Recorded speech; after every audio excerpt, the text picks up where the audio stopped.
ఒక్కోసారి మన పని ఎలా ఉంటుందంటే, ఇప్పుడు నా సిచ్యువేషన్ చూస్తే మీకు అర్థమవుతుంది. ఫైనల్లో కూడా ఎంత గజిబిజిగా ఉండేనో వీడియో పోస్ట్ చేశాను. స్కిప్ చేయకుండా లాస్ట్ వరకు చూడండి. మార్నింగ్ నుండే ఫుల్ వర్క్ ఉండే.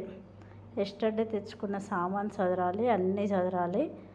అందులో సామాన్ పెట్టేవాళ్ళు ఆయిల్ అన్నీ కింద పెట్టేశారు, లీక్ అయింది.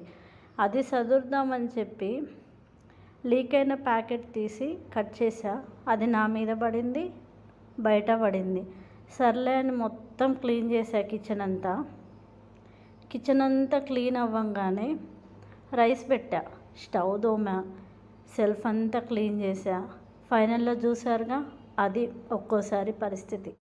ఒక్కోసారి మన మాట మన పని కూడా వినదంటే ఇదేనేమో. అన్నీ క్లీన్ చేసుకున్నా, అన్నీ నీట్గా సదురుకున్నా, అన్నీ దులిపేసా కూడా.